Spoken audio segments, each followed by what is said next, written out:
Hey there, happy Wednesday. You've made it halfway through the week. I'm meteorologist Justin Gehrts. And I'm meteorologist Lily Aldrich. And we are joining you with the 10 Weather Impact Show. You had your first weekend on air with us officially this past weekend. Yes, and we already had a severe weather alert in place for that last night, for that Saturday night. Yeah, so it was definitely a busy Saturday for you. it was a doozy of a morning, but hey, it's okay. We powered through. Yep, and Sunday was a quieter day for you. It was, yes. And you've had a couple days off before coming back. How has been exploring the Columbus area going for you? It's been really good. Lots of coffee, lots of walking. So lots of exploring to do and still to do. Exactly. You got a lot of time to do it, though. I have a feeling that you'll hit up one of the metro parks at some point. That's the hope. Yeah. We'll get out there eventually when it's a little bit less humid. Yeah, and I think maybe one of the afternoons coming up this weekend will be a better time for that. Today, tomorrow. I mean, we were outside.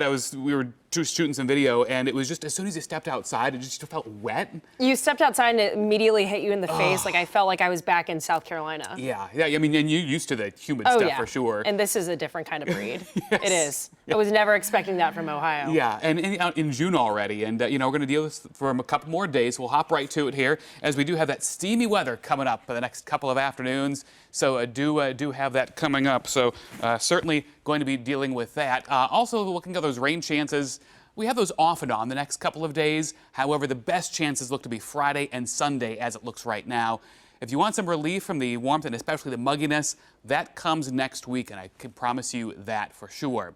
Now, as far as what to expect with the heat, we're looking at today and tomorrow afternoon with the heat index in the 90s both afternoons. What you'll need to do is, if you can, limit your time in the heat. If you're going to be outside and you have that flexibility, early and late are your better options. Regardless, you want to stay hydrated just because it is very easy to just sweat a lot when you have this kind of weather because your sweat doesn't evaporate when it's this humid, and so you can't cool off nearly as easily.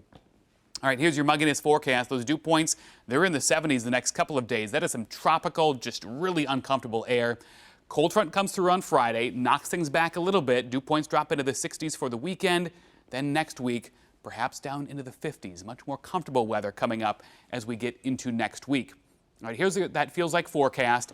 We'll see heat indices probably in the mid to perhaps upper 90s for this afternoon from time to time. They'll come back overnight, of course, as those temperatures drop into the 70s, which is still awfully warm, honestly, for the overnight hours. Not much relief in the night. Then for tomorrow, similar story. Afternoon heat index numbers are going to be in the mid to perhaps upper 90s. Easily the warmest we've had so far this year. All right, now last night during the overnight hours, we had some showers and a couple of thunderstorms move across the area. In their wake, we just have some lingering clouds. All the action is now out toward eastern Iowa into Wisconsin and Illinois here very soon. Some very strong wind gusts with that complex of storms. That's heading off toward the north and east, but there'll be additional rounds of thunderstorms to our west, and some of those will try to work their way our direction, but they're really going to be weakening quite a bit as they attempt to do so. Here is that severe weather outlook for today. You'll notice that level 3 out of 5 across portions of the upper Midwest and Corn Belt. Out our direction, we're in the level 1 out of 5, and that's the case for tomorrow as well. Really, the odds of thunderstorms in general is pretty low. If anything were to get strong enough, it looks like gusty winds are the main thing, and we're going to be watching Friday as a cold front slices across the area. It should be getting through central Ohio in the midday to maybe early afternoon hours, so most of the severe weather potential is off to our east. However, if storms do move through in just the right time, we could have a couple of stronger ones with gusty winds on Friday as well.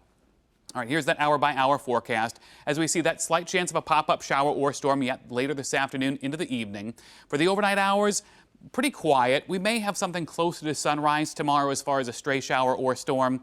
You'll notice, too, tomorrow, partly cloudy skies, a slight chance of a shower or storm here or there. But for the most part, just like the past couple of days, much of the day will be dry. All right, partly cloudy skies for us today, maybe an isolated thunderstorm. 89 is your high with a southwest wind of 10 to 20. That's at least some good news as we get something to take the edge off just a little bit. I also want to mention sunset today, 9 o'clock this evening. Happy 9 p.m. sunset today for you. We'll keep doing this through July 14th, and our latest sunset is on June 27th. Now, you might be thinking, well, the first day of summer is June 21st. Why is it not the same day? Well, because we don't have a perfectly circular orbit around the sun, because we're tilted, the sunrise and sunset is a little offset from that longest day of the year on the first day of summer. All right, 73 tomorrow morning, 90 is your high in the afternoon, 73 again Friday morning, 85 for a high. Better chance of showers and storms comes on Friday. Saturday, not bad, warm, but mostly sunny and somewhat less humid. 85 there, then 83 on Sunday as another cold front slides into the area. Then we'll see highs in the 70s next week with partial sunshine and maybe a stray shower or storm. And I tell you what, I'm going to be looking forward to next week with that more tolerable weather coming up. I mean, Justin, definitely a hot couple days coming up, and a hot and humid couple days. Yeah, for sure. Yeah. So, well, I'm looking forward to next week, like you said, kind of getting back into that cooler range of seeing maybe a little bit less of that regular summer pattern. So. Yeah, a little break in there. So just give it a few days and we will make it for sure. Good. I'm glad. So we did have some storms in central Ohio yesterday, but thankfully not severe. Others weren't so lucky. Yeah, that's right. Storms produced damage and flooding around the country over the last 24 hours. So let's go ahead and take a look. First up, severe storms moved through Kansas on Monday, leaving behind some wind damage.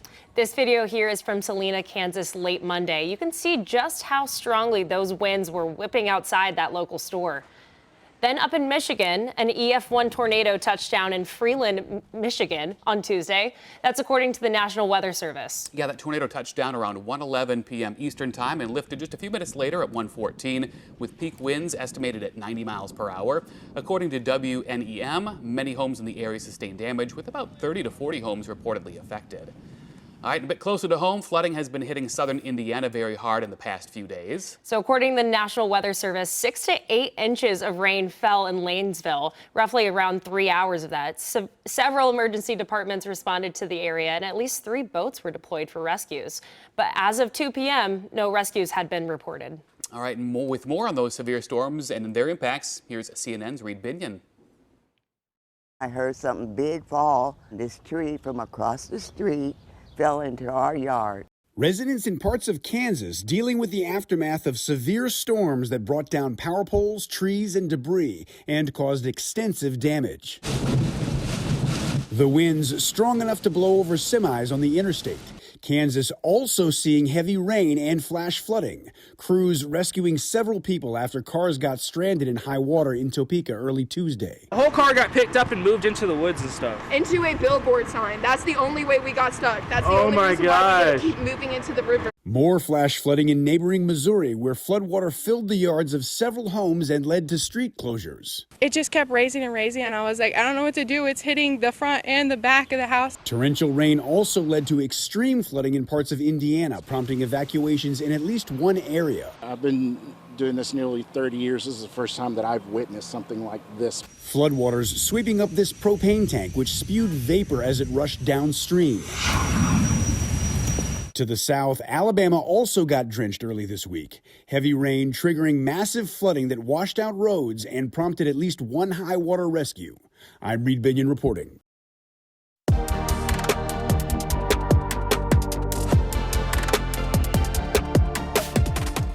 If you're looking for ways to keep your kids moving now that school's all out, there's plenty of free options right here in Central Ohio.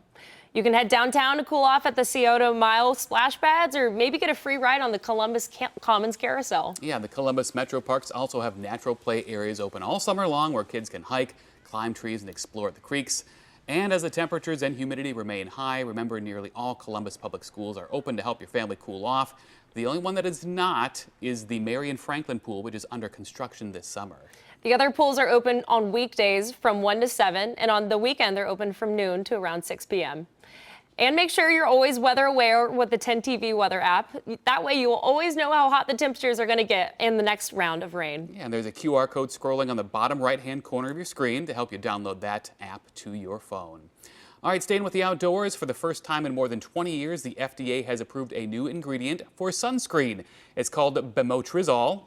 You know what? Let's try that again. Bemotrizol. I even practiced it beforehand and still messed it up. And it's been used in Europe for decades. Experts say this is a safer option to many chemical ingredients that are already used in the United States.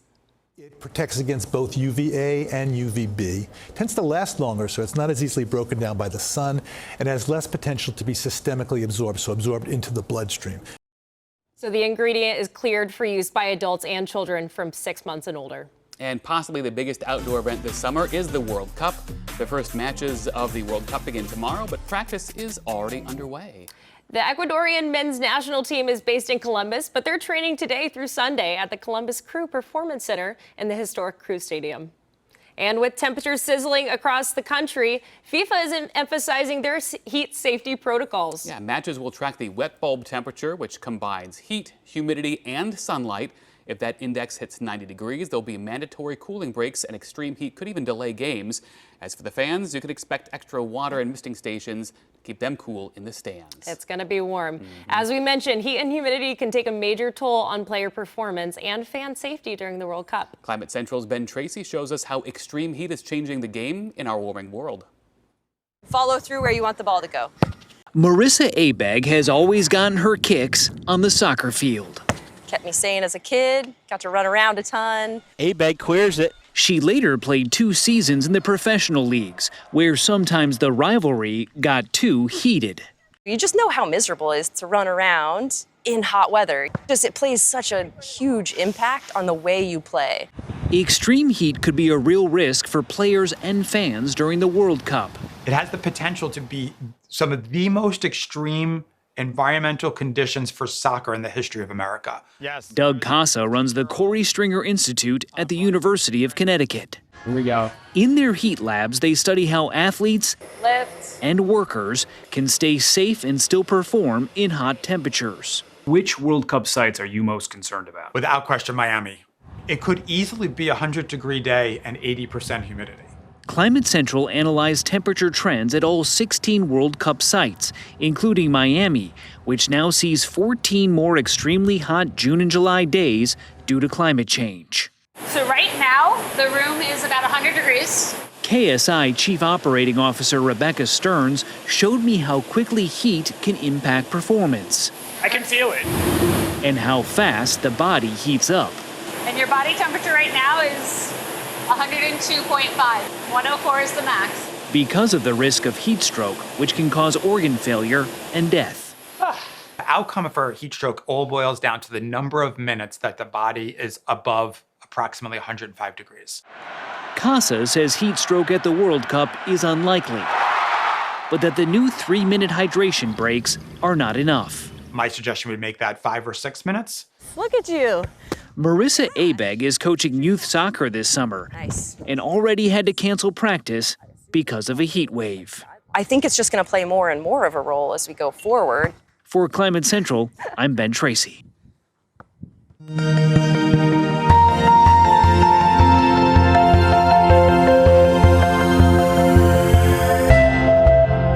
Moving now to some space news. On this day back in 2018, the final message is sent by the Mars rover Opportunity. Yeah, the widely shared interpretation of the message was, "My battery is low and it's getting dark." That's kind of sad. The transmission was actually an incomplete image and was sent as a planet-wide dust storm was moving through.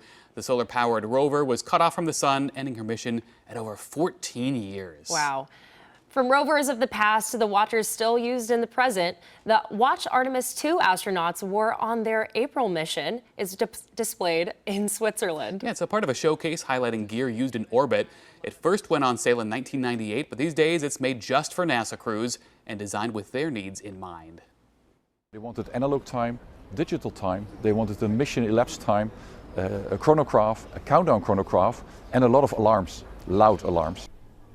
The Speedmaster made history in 1969 when Buzz Aldrin wore one on the moon. It's been a trusted favorite for astronauts ever since.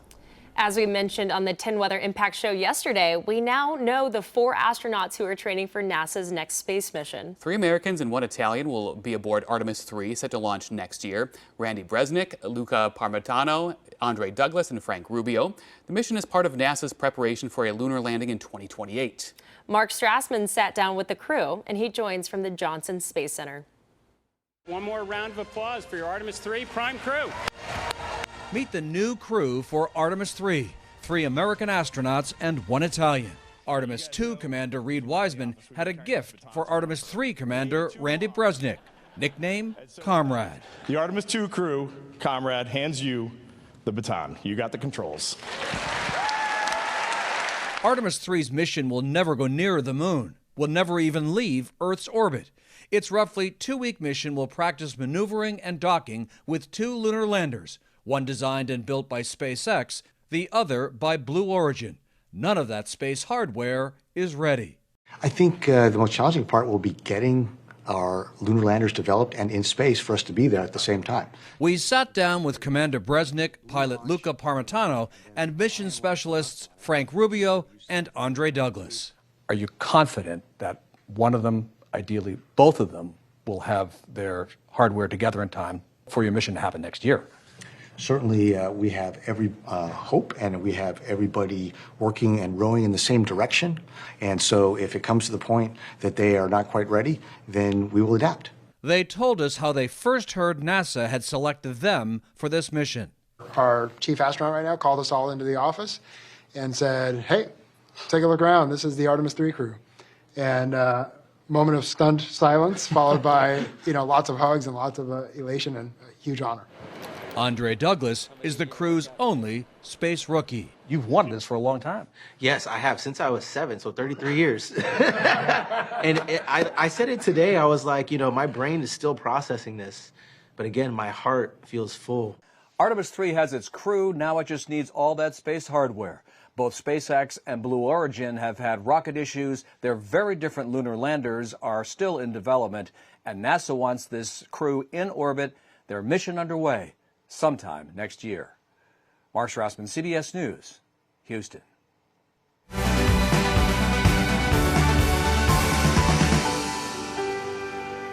We are getting ever closer to our nation's 250th anniversary, and over those years, our nation has seen all kinds of weather. Evan Stewart from our sister station, WVEC, is taking a look back at how weather changed all of America. It was Christmas night, 1776, and the American Revolution was on the brink of collapse. The Continental Army was cold, exhausted, and outnumbered. Many enlistments were set to expire in just days, and then the weather turned brutal. Snow and sleet pelted the troops, and the wind howled. Temperatures plunged below freezing, and the Delaware River filled with chunks of ice, making a nighttime crossing nearly suicidal. But George Washington saw something the British didn't. This nor'easter convinced British and Hessian forces in Trenton that no attack was possible. Guards relaxed, patrols thinned, and no one expected an army to move, let alone fight in this severe weather. Washington ordered the crossing anyway. Men ferried across the ice-choked river in darkness, many without boots, leaving bloody footprints in the snow. And on the march south, nearly everything about the weather worked against them, except one thing: it hid them. Washington's army struck Trenton with surprise, capturing nearly 1,000 Hessian troops with minimal American losses. It was a stunning victory and a turning point. Morale surged, enlistments were renewed, and the storm that should have stopped the army actually saved the revolution. All right, finally today, let's check out some new video into 10 TV. First up, wild video from California. Crowds along the coast waiting to see or ride these huge waves in Orange County. The waves aren't all fun and games, though. Reports say there were 96 rescues at Newport beaches on Tuesday. So what is certainly an amazing sight is also one that needs to be treated carefully as well. That is wild. Those are huge waves. I don't think I could ever do that. I feel like I'm falling over just looking at them. I don't know how anybody can possibly stay upright. Oh, I'm scared to go past my knees in the ocean at this point anymore. Yeah, no, that's pretty wild. And if the waves weren't enough to keep you out of the water, how about a shark?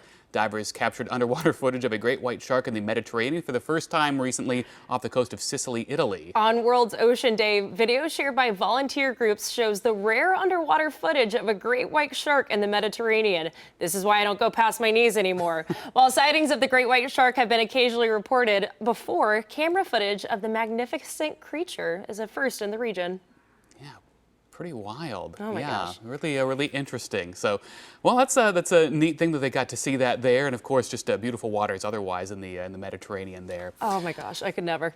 Yeah, right. Oh, I suppose a lot of people are going to be wanting to get in the water to beat this heat the next couple of days. Of course, pools are going to be very busy places, I would certainly imagine. But if you can just avoid the outdoors during those peak heating hours, that's your best option for sure. Definitely, yeah. Avoid the heat, avoid the humidity as much as you can, because it's going to be there. It's present. You want to take care as much as possible. Stay hydrated otherwise. But in the meantime, of course, we have more news and weather updates coming up for you. You can join us starting at 4 p.m. Chief Meteorologist Chris Tomer is here with the latest weather updates. And of course, anytime you need them, just get the 10TV app or check out 10tv.com.